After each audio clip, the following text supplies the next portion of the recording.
আল্লাহ রাব্বুল আলামিন কি বললেন, হুদা তোমাদের রোডম্যাপ দিয়ে দেওয়া হলো, এবার তোমাদের জন্য রহমত, তোমাদের জন্য আল্লাহর দয়া, তোমাদের জন্য আল্লাহর করুণা, তোমাদের জন্য আল্লাহর অনুগ্রহ।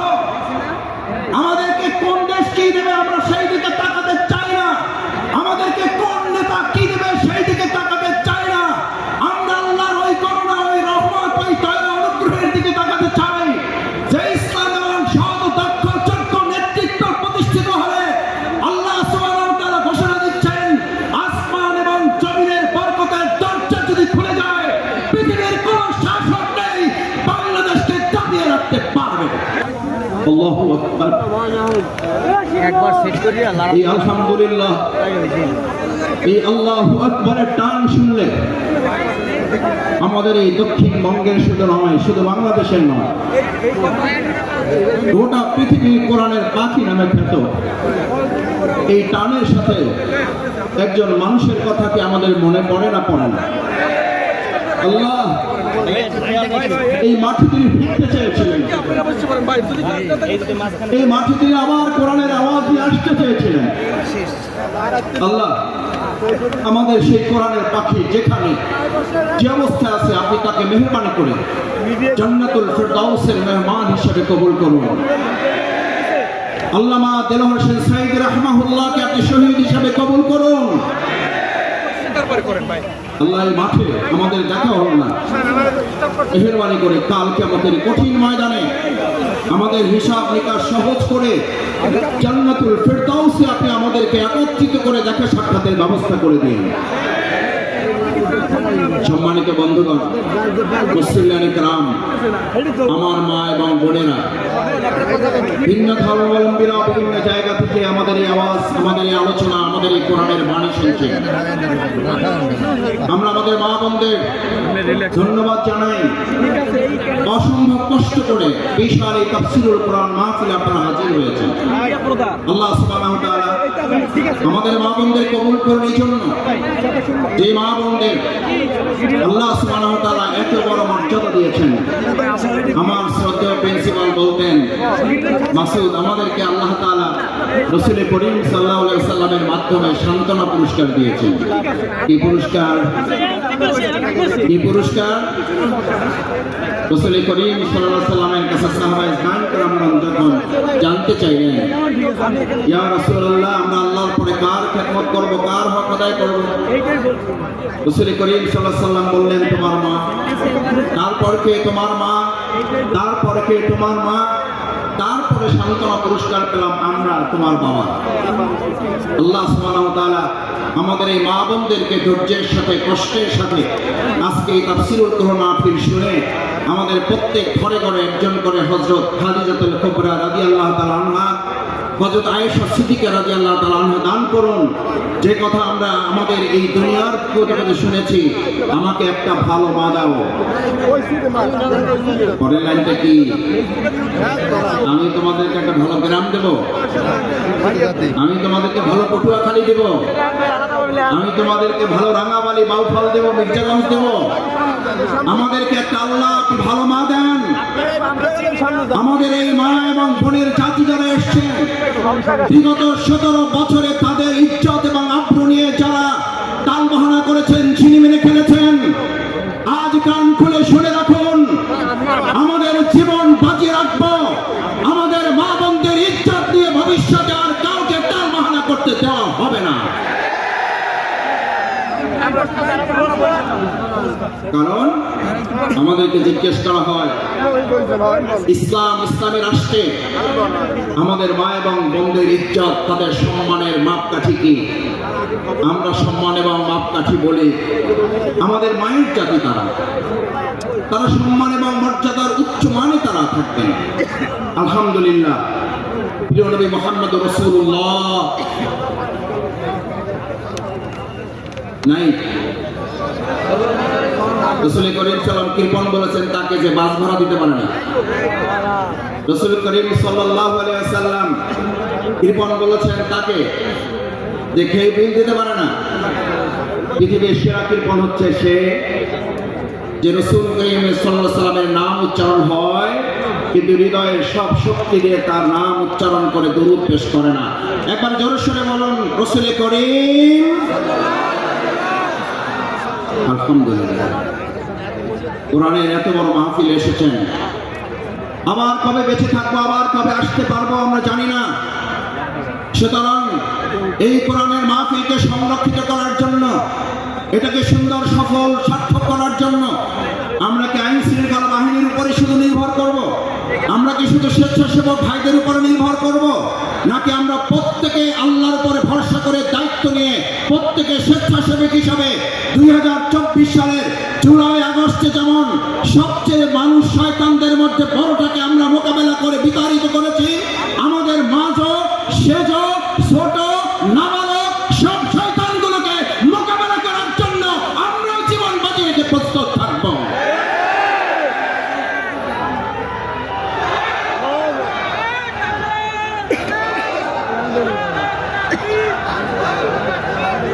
সম্মানিত ভাই এবং বন্ধুগণ, মহাগ্রন্থ আল কোরআন, কোরআনের তাফসীর আপনারা শুনতে এসেছেন।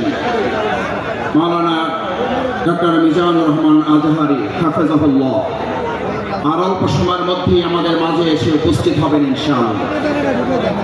আমরা আল্লাহর শুকরিয়া আদায় করি আমাদের এই প্রিয় ময়দানে তিনি আমাদেরকে সময় দিয়ে ধন্য করেছেন। আমরা তাকে স্বাগত জানাই, অভিনন্দন জানাই। তার নানান ব্যস্ততার মধ্যে ওই পটুয়াখালী বাসীকে কোরআনের তাফসীর শুনিয়ে আমাদের অন্তরকে তিনি প্রশান্ত করবেন। আল্লাহ, এই মানুষটার উপরে বিগত 17 বছরে যারা জুলুম করেছে, এই মানুষটাকে যারা আমাদের দেশ ছাড়া করেছে, আল্লাহ আপনি তাদেরকে দেশ ছাড়া করিয়ে দেখিয়েছেন। এবার বাংলাদেশের মানুষ অপেক্ষমান আছে। আর যদি ভবিষ্যতে কেউ আলেমের সাথে বেয়াদবি করা হয়, আর যদি কোনো আলেমকে নিয়ে তথ্য তাচ্ছিল্য টালবাহানা করা হয়, মহাগ্রন্থ আল কোরআন এবং ইসলামকে নিয়ে যদি আর কেউ টালবাহানা করেন, তাহলে তার চেয়ে করুণ পরিণতির জন্য তাকেও অপেক্ষা করতে হবে। সুতরাং এই বিশাল লক্ষ লক্ষ মুসলিম জনতার তাফসীর মাহফিলে যেখানে আছেন, আপনাকে শুধু সিসি ক্যামেরা আর এই বাংলাদেশের ক্যামেরাগুলো আপনাকে ফলো করছে না, আপনাকে ফলো করা হচ্ছে আরশে আজিম থেকে। হাজার হাজার লক্ষ লক্ষ ফেরেশতা এই সুন্দর মাহফিলকে বেষ্টন করে আছেন। আপনার প্রত্যেকটি কর্মকাণ্ড আরশে আজিমের ক্যামেরায় বন্দী করা হচ্ছে।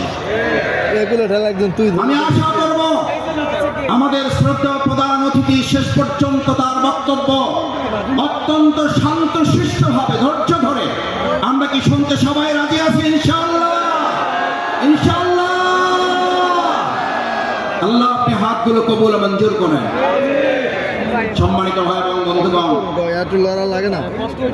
আল্লাহ সুবহানাহু ওয়া তাআলা বলেন, আউযু বিল্লাহি মিনাশ শাইতানির রাজীম, বিসমিল্লাহির রাহমানির রাহিম, ওয়া নাযালনা আলাইকাল কিতাব, ونزلنا عليك الكتاب تبيانا لكل شيء وهدى ورحمة وبشرى للمؤمنين.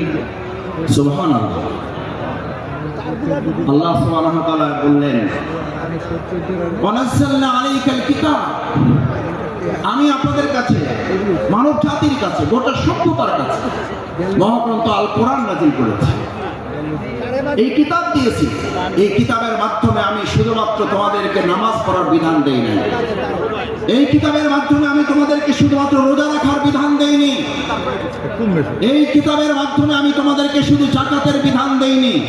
তিবিয়ানান লিকুল্লি শাইইন, সমস্ত কিছু ছোট ছোট বিষয়গুলো আমি বর্ণনা করে একটা একটা করে পরিষ্কার করে তোমাদের সাথে তুলে ধরেছি, যাতে সংস্কারের তোমরা যতই আলোচনা করো, মূল সংস্কার কোরআনের বাইরে না ভিতরে?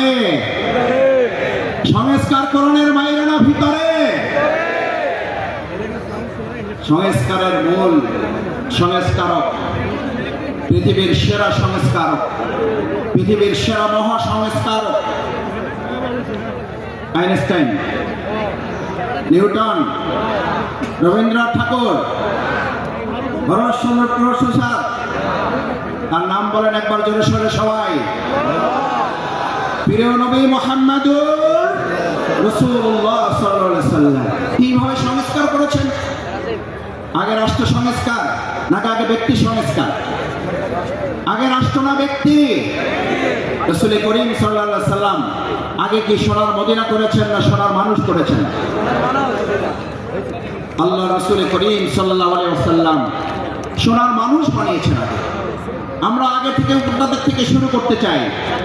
আমরা আগে সোনার বাংলাদেশ চাই, আমরা সোনার বাংলা তৈরি করতে চাই, অথচ সোনার মানুষের কোনো খবর নাই। আমরা শুনতে পাই আমাদের স্লোগান তোলা হয়েছিল 7.5 কোটি মানুষের কম্বল, আমার কম্বলটা আমি পাইলাম না।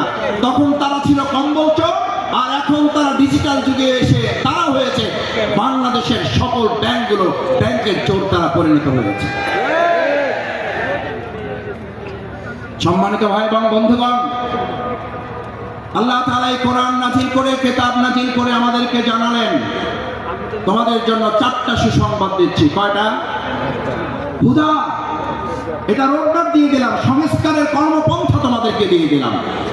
এমন হিদায়াত যে হিদায়াতের মাধ্যমে হযরত ওমর ফারুক রাদিয়াল্লাহু তাআলা আনহুর মতো সেই সময় ইসলাম গ্রহণের আগে সবচেয়ে খারাপ মানুষটা এই মহাগ্রন্থ আল কোরআনের মাধ্যমে সবচেয়ে সুন্দর সোনার মানুষে পরিণত হয়েছে।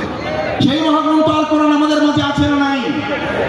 তাহলে আমরা আমাদের আজকের বাংলাদেশে যদি সোনার বাংলা করতে চাই, তাহলে আমরাও আমাদের এই কোরআনের আলোকে এই লোকগুলোকে সোনার মানুষে পরিণত করা যাবে, নাকি আমাদের মত দিয়ে মানুষের তৈরি করা তন্ত্র মন্ত্র দিয়ে তাদেরকে পরিবর্তন করা যাবে?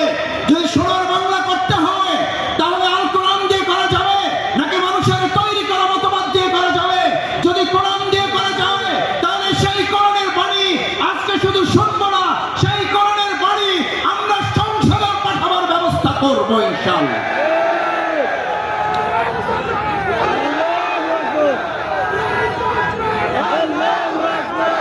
আমার সম্মানিত ভাইরা, সম্মানিত মুসলিয়ানে কেরাম, ভাই এবং বোনেরা, আজ আমাদের প্রিয় মাতৃভূমি বাংলাদেশের যে সুন্দর পরিবেশ আমরা পেয়েছি, এই সুন্দর পরিবেশে আমাদেরকে এই কথা বলতে হবে যে আমরা যারা এখন এই জগৎ এবং সময় পার করছি, সেখানে আমরা লক্ষ্য করছি আমাদের প্রিয় মাতৃভূমি বাংলাদেশ যারা হেদায়েতের সুন্দরী রাস্তা পেয়েছে, তাদের প্রথম কথা হচ্ছে লা তাখশা ইল্লাল্লাহ, আমরা এক আল্লাহ ছাড়া আর কাউকে ভয় করি না। আল্লাহ ছাড়া এক যারা আর কাউকে ভয় করে না।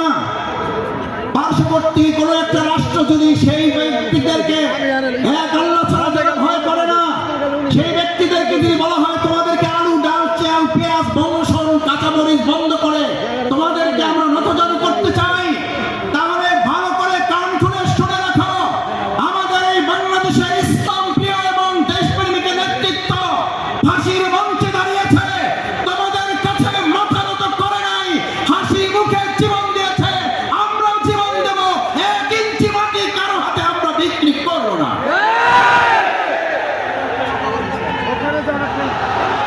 আমার তরুণেরা, আমার যুবকেরা এখানে আছে, আমার তরুণেরা, আমার যুবকেরা 2024 সালের জুলাই আগস্টে স্লোগান তুলেছিল, ঢাকা না দিল্লি, ঢাকা না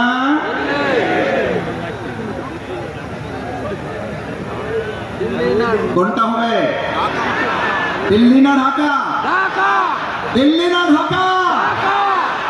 আমাদের বাংলাদেশে এমন কোন সরকার আর প্রতিষ্ঠিত হতে দেওয়া হবে না যেই সরকারের কোন সিদ্ধান্ত দিল্লি থেকে হবে। আমাদের দেশের সিদ্ধান্ত বাংলাদেশের মাটি থেকেই হবে। আমার সম্মানিত ভাই এবং বন্ধুগণ, হাতের ডান পাশে যারা আছেন বসে যাবেন। আমি আবার বলছি, এটা আল কোরআনের ময়দান। এই আল কোরআনের ময়দানে প্রত্যেকে আদবের সাথে নিজ নিজ দায়িত্ব নিয়ে স্বেচ্ছাসেবকের ভূমিকা পালন করবেন আল্লাহকে সাক্ষী রেখে। পারা যাবে ইনশাআল্লাহ। দেখি একটা তাকবীর, লিল্লাহি তাকবীর, লিল্লাহি তাকবীর, লিল্লাহি তাকবীর। আমার সম্মানিত ভাই এবং বন্ধুগণ, সেজন্য আজ আমাদের এই কলিজার টুকরা সন্তানের আর একটা স্লোগান তুলেছিল, আমাদের ছাত্র তরুণ যুবকের আর একটা সুন্দর স্লোগান তুলেছিল, উই ওয়ান্ট জাস্টিস। ঐতিহাসিক ইবনে খালদুন নাম শুনেছেন, সবাই জানেন ঐতিহাসিক ইবনে খালদুনের কথা। সেই ঐতিহাসিক ইবনে খালদুন সকল সভ্যতাগুলোকে পর্যালোচনা করে, মিশরীয় সভ্যতার মেয়াদকাল ছিল 3000 বছর। ভালো করে খেয়াল করার জন্য বলছি, ডানে যারা ডানে আছেন, যারা বামে আছেন, বসুন, বসে পড়ুন, এটা কোরআনের ময়দান। 3000 বছরের সভ্যতা ছিল মিশরে, রোমানদের ছিল 1000 বছরের সভ্যতা, সিন্ধুদের ছিল 700 বছরের সভ্যতা। সকল সভ্যতাগুলো একে একে ধ্বংস হয়ে যাওয়ার পর ঐতিহাসিক ইবনে খালদুন বলেন, আমি এই সবগুলো সভ্যতার কাছে গিয়ে প্রশ্ন করেছিলাম, হে মিশরীয় সভ্যতা তুমি ধ্বংস হলে কেন? হে রোমান সভ্যতা তুমি ধ্বংস হলে কেন? হে সিন্ধু সভ্যতা তুমি ধ্বংস হলে কেন? হে বেবিলনীয় সভ্যতা তুমি ধ্বংস হলে কেন? ঐতিহাসিক ইবনে খালদুন বলেন, এই প্রত্যেকটি সভ্যতা ধ্বংসের পিছনে দুটি উত্তর আমি পেয়েছি ধ্বংসস্তূপের কাছ থেকে। কয়টি উত্তর? কয়টি উত্তর? দুইটি উত্তর পেয়েছিল এই ধ্বংসস্তূপের কাছ থেকে। প্রথম জবাব ছিল ইনজাস্টিস। ঐতিহাসিক ইবনে খালদুন বলেন, and the next answer, তারপরের জবাবটা ছিল ইনজাস্টিস, অর্থাৎ ইনজাস্টিস এন্ড ইনজাস্টিস, অন্যায় বিচার এবং অন্যায় বিচারের মাধ্যমে 1000 বছরে, 700 বছরে, 3000 বছরে সভ্যতার যদি ধ্বংস হয়, তাহলে নতুন করে পৃথিবীতে আর কোনো মতবাদ দিয়ে সভ্যতা বিনির্মাণ করা যাবে না। বরং সভ্যতা বিনির্মাণের জন্য আজ নতুন করে স্লোগান উঠেছে, the foundation of all civilization, one earth is religion, one earth is religion, one earth is religion. ইসলাম ছাড়া পৃথিবীতে ভবিষ্যতে আর কোনো সভ্যতা নেতৃত্ব দিতে পারবে না। সব দেখা শেষ ইসলামের বাংলাতে। এই কথা আমাদের নয়, এই কথা শুধু পীর সাহেবদের নয়, এই কথা শুধু ইমামদের নয়, এই কথা শুধু রাজনীতিবিদদের নয়, এই কথা শুধু আলেম ওলামাদের নয়, এই কথা শুধু পটুয়াখালীবাসীর নয়, এই কথা বিশ্ব মানবতার মুহাম্মদুর রাসূলুল্লাহ। এরকম হাত জাগিয়েছেন রাসূল করিম সাল্লাল্লাহু আলাইহি ওয়াসাল্লাম, আনা সাআতু কাতাইন। এই যে আমার দুটো আঙ্গুল দেখতে পাচ্ছ, আল্লাহ রাসূল করিম সাল্লাল্লাহু আলাইহি ওয়াসাল্লাম বললেন, দুটো আঙ্গুল দেখো ভালো করে, আনা সাআতু কাতাইন, এটা আমি, এটা কিয়ামত, আমি এবং কিয়ামত, আমি এসেছি, কিয়ামত শুরু হয়েছে। এই জামানায়, এই সভ্যতার সামনে ইসলাম ছাড়া আর এমন কোন আদর্শ নাই যে আদর্শ দিয়ে মানুষের মুক্তি পাওয়া সম্ভব। সুতরাং আজ এরকম একটি প্যান্ডেল নয়, দুটি প্যান্ডেল নয়, 3টি, 4টি, 5টি, 7টি নয়, 9টি প্যান্ডেলে ভর্তি হওয়া ভাই এবং বন্ধুগণ, আমার বোনেরা, আজ আমাদের এখান থেকে সিদ্ধান্ত নিতে হবে, এই ভেঙে যাওয়া পৃথিবী গড়ে তোলার জন্য আল্লাহ সুবহানাহু ওয়া তাআলা প্রিয় নবী মুহাম্মদুর রাসূলুল্লাহ সাল্লাল্লাহু আলাইহি ওয়াসাল্লামকে দিয়ে যে ঘোষণা দিয়েছেন, এক ইসলামী সভ্যতা ছাড়া ভবিষ্যৎ আর কোন সভ্যতা মানুষকে মুক্তি দিতে পারবে না। যদি তাই না পারে, তাহলে আমাদের জন্য আল্লাহ তাআলার পরের ঘোষণা হচ্ছে, ইবয়ানান লিকুল্লি শাইইন ওয়া হুদান ওয়া রাহমা ওয়া বুশরা লিল মুমিনিন। আল্লাহ রাব্বুল আলামিন কি বললেন? হুদা, তোমাদের রোডম্যাপ দিয়ে দেওয়া হলো, এবার তোমাদের জন্য রহমত, তোমাদের জন্য আল্লাহর দয়া, তোমাদের জন্য আল্লাহর করুণা, তোমাদের জন্য আল্লাহর অনুগ্রহ। আমাদেরকে কোন দেশ কি দেবে আমরা সেই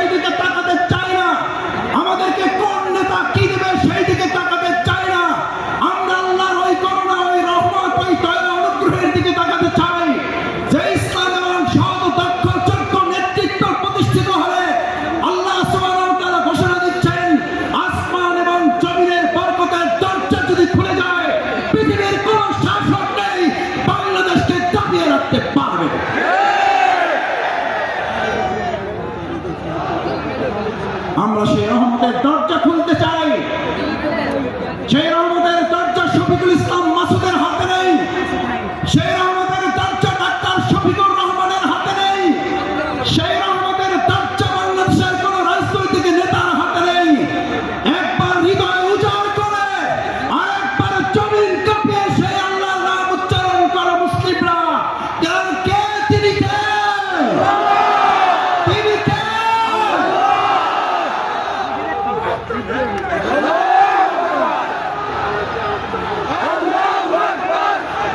রহমান। এরপর আল্লাহ সুবহানাহু ওয়া তাআলা বলেন তিবিয়ানান লিকুল্লি শাইইন ওয়া হুদান ওয়া রাহমা ওয়া বুশরা লিল মুমিনিন। আল্লাহ তাআলা আমাদেরকে হেদায়েতের রোডম্যাপ দিলেন, যদি হেদায়েতের মূল রাস্তায় চলতে পারো, যদি এবার আল্লাহর দয়া নিয়ামত অনুগ্রহের চাদরে তোমরা আচ্ছাদিত হতে পারো, এবার তোমাদেরকে আর কেউ দুঃসংবাদ দিয়ে ভীত সন্ত্রস্ত করতে পারবে না, তোমাদেরকে দুর্বল করতে পারবে না, এবার তোমাদেরকে কেউ দুশ্চিন্তাগ্রস্ত করতে পারবে না।